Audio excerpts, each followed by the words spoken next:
Lego modular buildings are really, really cool. Thanks for watching. I'll see you next time. Okay, no. I definitely have more to say than that. But do I really? Modular buildings are generally regarded by many LEGO fans as some of the best sets produced. The yearly update to the line's an incredibly hyped event. The sets are critically acclaimed and beloved by everybody. Do I really have anything to say here that hasn't already been said 20 times over? Can I really add to this conversation? Maybe, maybe not, but I do think I have some thoughts worth saying, so I'm going to do my best to share them throughout this video. I'll be honest, I'm still comparatively new to this LEGO system thing. I don't know a lot of the technical jargon, or the unique parts usage, or the specific recolors featured in each new set. My perspective is far more general, and my experience with modulars much more big picture than your average LEGO fan. For me, modulars weren't a natural elevation of building experiences I'd had since I was younger, but rather a complete shift in building format entirely, redefining my entire experience with LEGO as a brand. They were a wake-up call to a world that I'd never really been a part of before, and ever since I've gotten hooked on them, I can't stop. My goal for this video is to talk a little bit about my own history with LEGO, the themes I grew up on, the events that caused me to undergo a bit of a LEGO crisis of sorts, and the transformative effect that modulars have had on my enjoyment for the hobby as a whole. I'm going to review a few key modulars as specific examples in this video for why I like them so much, and I'd like to give a big thanks to the LEGO Ambassador Network for sending those sets for the purpose of review. I want to be upfront that although I may not have purchased the sets myself, I can assure you that the opinions are well and truly my own. So let's turn the clock back 24 years to September 2001. A 4-year-old boy is hungry. He asks his mother for food, and so she takes him through the drive-thru line at the family's local McDonald's. He receives a Happy Meal with chicken nuggets, fries, and a toy. Not just any toy, but a LEGO toy. That child was me, and the toy was LEGO Bionicle. That's right, this is one of those videos. For those who don't know, I am a massive Bionicle fan. Without Bionicle's initial McDonald's tie-in promotion, I may not have ever discovered the theme. I wasn't a fan of LEGO at this point. I think my mom might have bought me a carton of Duplo bricks that I played with occasionally, but it was nothing serious. I was 4 years old at the time.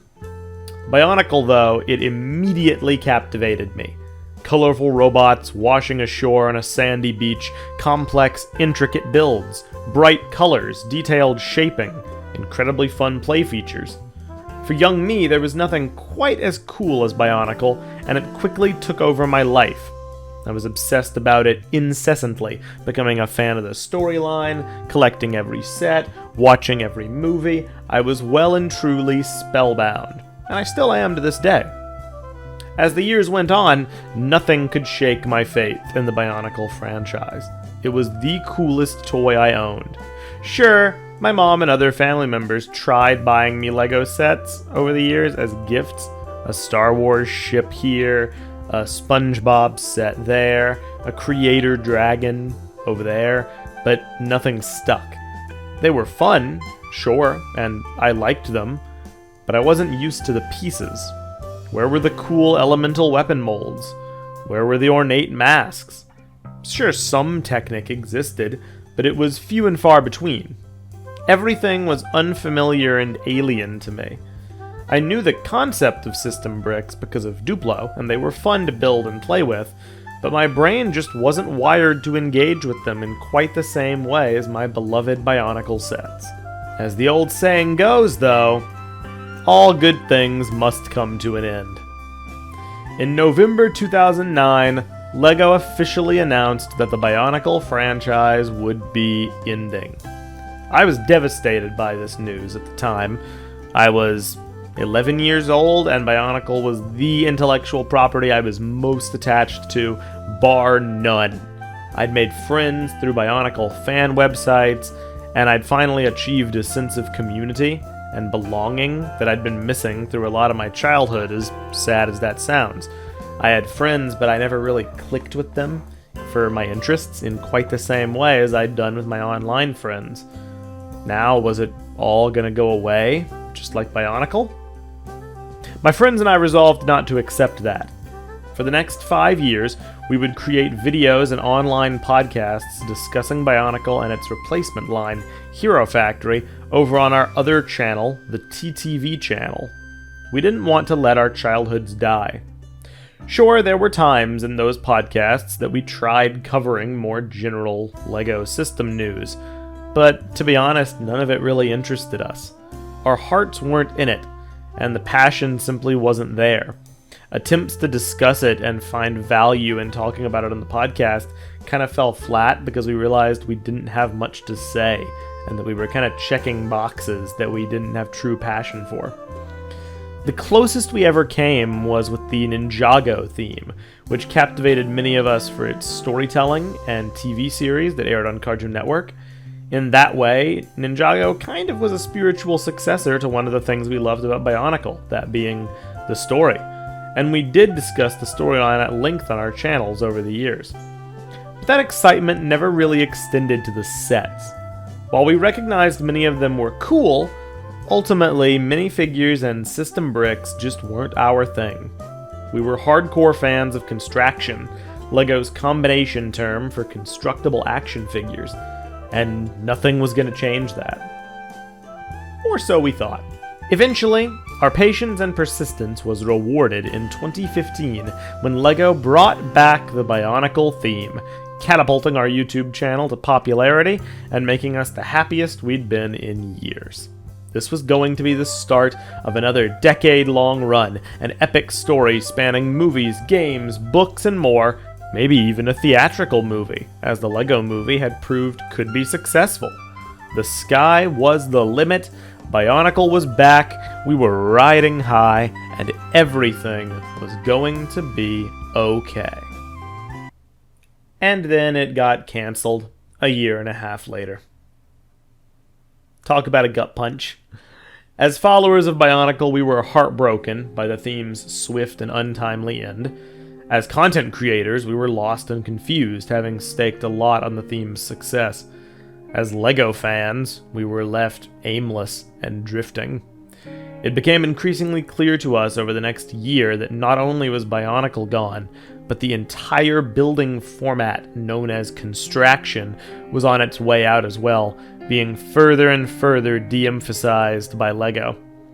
Ultimately, in the years that followed, the pieces that made up the building system were largely taken out of rotation before the molds were ultimately destroyed years later in an unceremonious end to a platform that had lasted for 18 years. This was an eye-opening period for me. After the years of keeping the torch of Bionicle lit and the white-hot hype that surrounded its return, it was all snuffed out in an instant. I was left feeling incredibly disappointed, dejected, and disillusioned.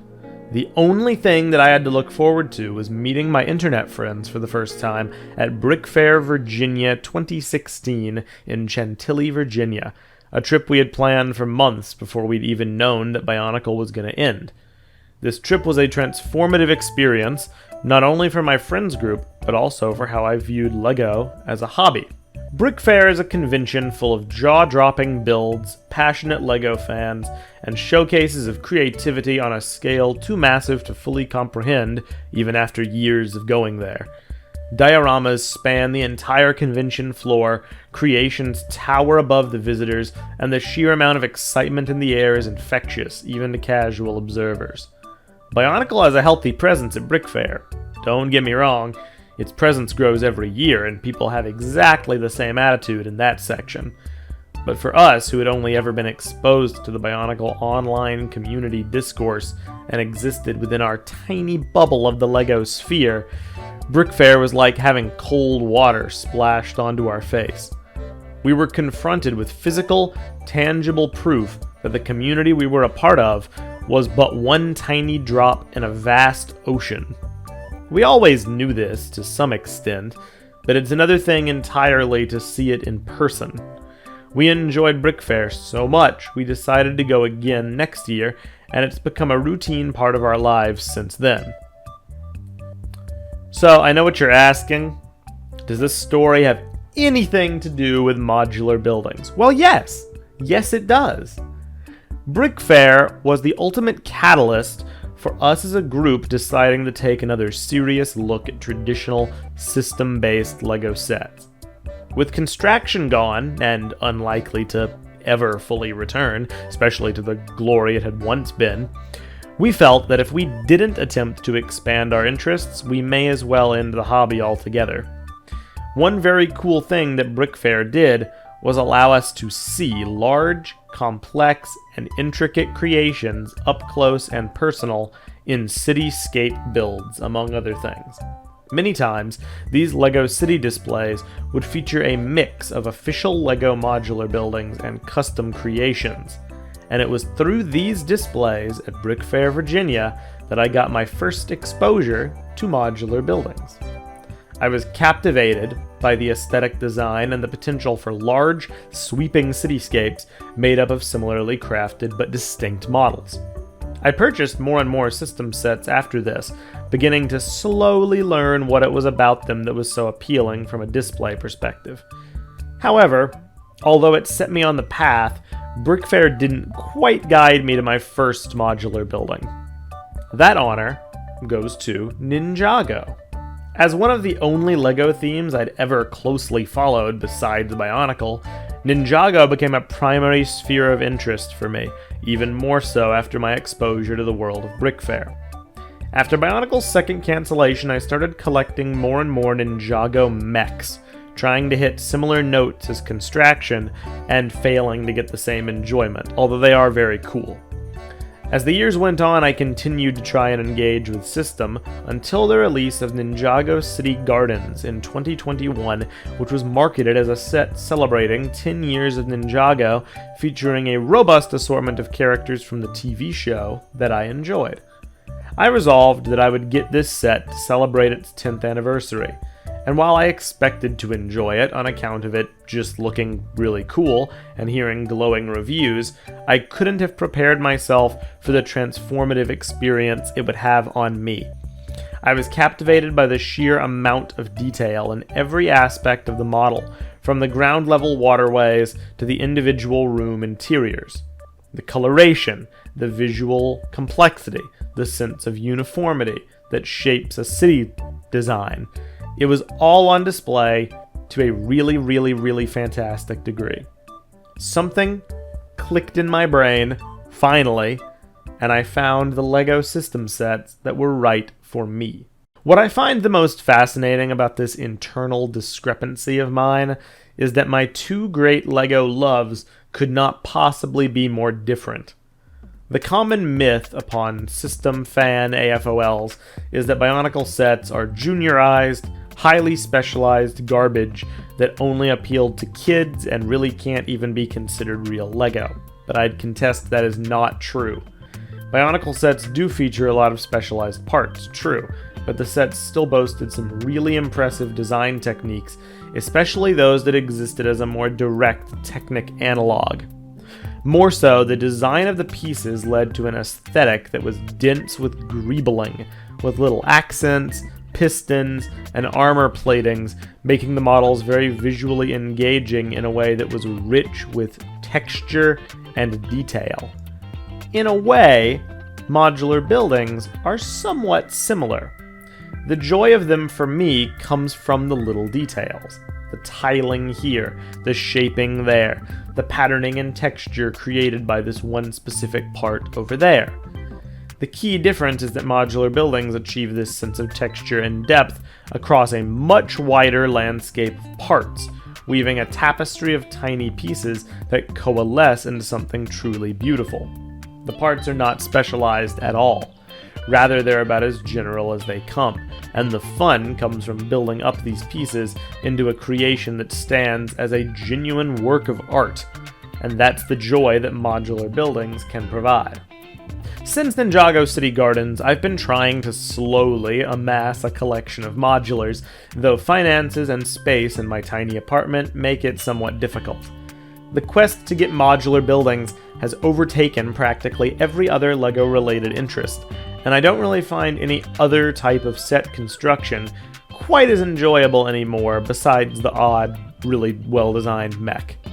For the rest of this video's runtime, I'd like to illustrate some of the things I really like about modular buildings and why I find them so enjoyable from the perspective of a Bionicle fan used to nothing but construction for 20 years of his life.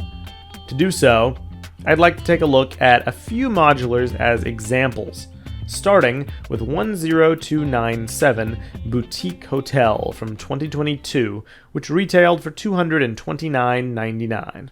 The thing that immediately strikes me when looking at the Boutique Hotel is the sheer size of the model.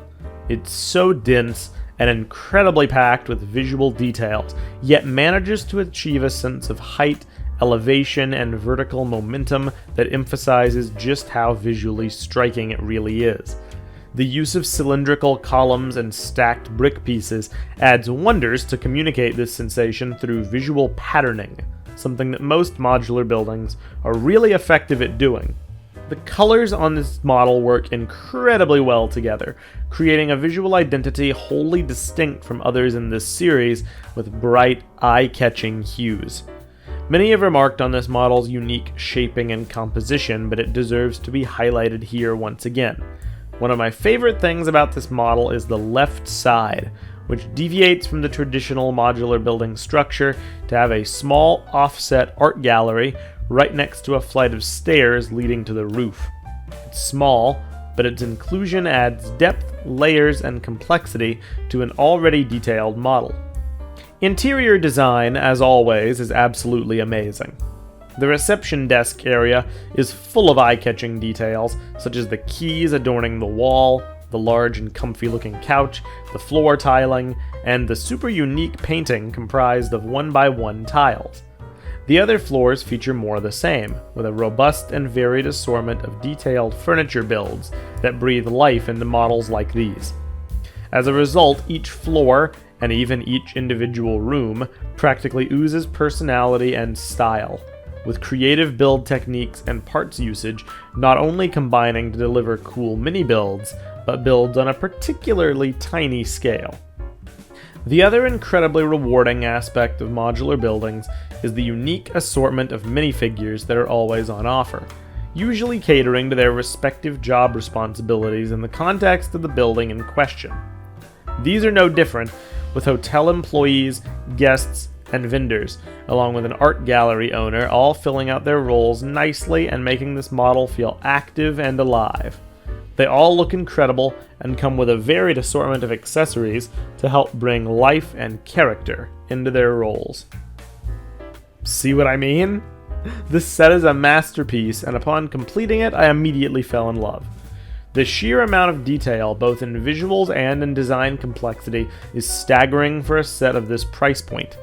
Despite being a pretty hefty ask for $229.99 USD, it feels more than worth it to me. I really love it when models like this take a little break from the norm to attempt something new and unique, like this set does with the art gallery, side staircase, and bright color scheme. I really love it, and I'd recommend it to anybody.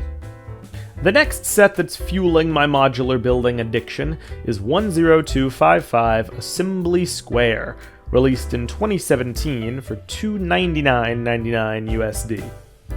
This set is an absolutely phenomenal display piece, featuring 3 distinct, varied, and ornate buildings crafted together to form a truly excellent model. Each one has a unique color palette and exterior patterning, which really adds to this set's value. Starting from the leftmost building, I love it, and it's easily my second favorite, not just for its exterior design, but its interior components as well, featuring a myriad of musical equipment, including a drum set, a trumpet, a piano, and several guitars. All of these look truly incredible and are super cool to see, especially for fans of musical instruments. That's a lot you get in this set. The middle building features a fantastically displayed floral shop with a variety of flowery arrangements displayed within, each one providing a flash of color amidst the gray-green walls. Also included within this building is an amazing camera build, perfect for our aspiring minifig photographer. This build is insanely awesome to me, and I love how detailed it is, with each room having a lot of personality for its inhabitants. But if I had to choose a favorite, that would have to go to the rightmost building, which features a robust and detail-oriented bakery, including tons of delicious-looking, plasticky Lego food.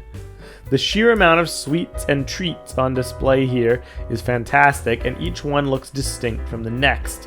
A hidden function reveals even more tasty food being prepared in the oven, which is a really fun addition that I enjoy a lot. The dentist's office is absolutely amazing. It really, really is. The elaborate chair construction, the furniture, the equipment, the coloration, it looks fantastic and it sells the concept very nicely. But the building keeps winning because its final inclusion is an apartment room featuring a variety of Lego sets on display, which I always love when sets include either in the form of micro builds or stickers. The building has an incredibly large concentration of Lego sets, which is a super fun inclusion.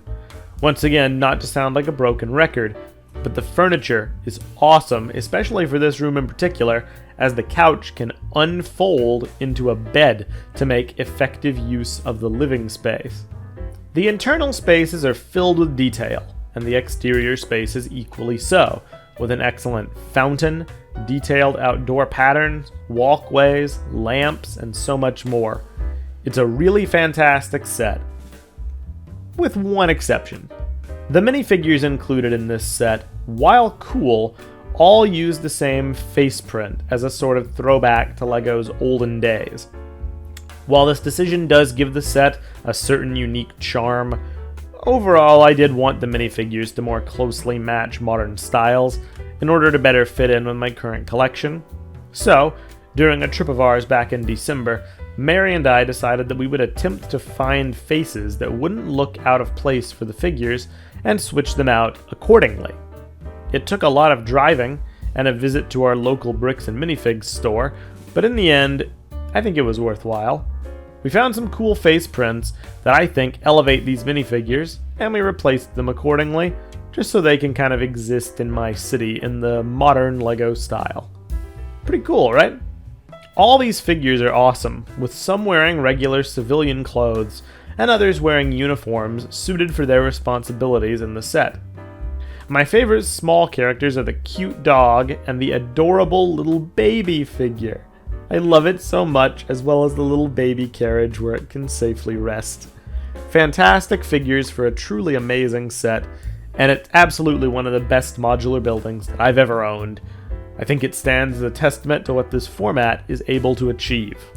These are just two of the modular buildings in my collection, but they represent the things I love most about modulars and why they've taken such a hold on me. Beautiful, ornate display pieces with a fantastic sense of architecture and design really appeal to me, doubly so when you factor in the internal spaces and the multitude of minifigures. I just think it's a good value, both in terms of what you get and the building experience of creating it. My goal going forward is to collect as many modulars as I possibly can that'll fit within wherever I'm living at the time without turning the place into a trash heap. Ultimately, though, I'm still the same person. I'm always going to love Bionicle and Construction as a format, and mechs, figures, and the like will probably always be part of my DNA. I didn't just get older one day and magically transform my interest in LEGO when I became an AFOL. It wasn't that quick of a process. It happened by degrees, sparked by major change that more or less forced me to go outside my bubble. The entire experience of being a Bionicle fan taught me some valuable things about diversifying your hobbies, not putting all your eggs in one basket, and not tying so much of your personality and identity to an intellectual property owned by a huge company. I lived in a bubble for so long where Bionicle was the only thing I was into, and I didn't even look at what else surrounded me, even in the very same niche hobby field. Overall, I'm sad about what happened to Bionicle and that it's gone, but I'm grateful it gave me the opportunity to broaden my horizons a bit and spread my wings. And make no mistake, it's not a Bionicle fan problem any more than it would be a Ninjago mech problem or a Friends mini doll problem. The LEGO community in general has a lot of problems with staying inside people's preferred theme bubbles and being weirdly dismissive and hostile towards other franchises. Bionicle still to this day has people that somehow insist it's not real LEGO and isn't deserving of the same respect as other themes, and mini dolls are viewed as devil's spawn by many people still. The whole principle works both ways. We should strive to be open-minded and willing to check out different aspects of LEGO because the hobby is massive. There's tons of cool stuff that exists if you, the individual, is willing to dig into it. Honestly, in my eyes, it's a really important thing to not invest so much of your own personal identity into a specific LEGO theme, genre, intellectual property, or whatever, to the point where it starts to become a large part of your personality and a lot of your own personal happiness is staked on it. I genuinely don't think it's healthy. Eventually, someday, maybe far in the future, the thing you love will have a bad day. It'll disappoint you. Something is going to happen that you don't like. Some product is going to be released that's really subpar. Some corporate decision will ruin the thing you love, or worse, take it off shelves entirely. If you invest too heavily in these things that are ultimately controlled by companies who have different motivations than you as a consumer, that disappointment can cripple you emotionally, mentally, even socially, with you being unable to enjoy the hobby with others in the same way you once did. If you take anything from my story, take this. Seeing what I was missing with the rest of LEGO, and the fantastic sets it has to offer, could have been done way earlier. Modulars and other sets like them were around for many years. I just chose not to engage with them. That's a lot of missed time, and a lot of missed sets that now go for crazy prices on the secondhand market, which I could have bought way earlier.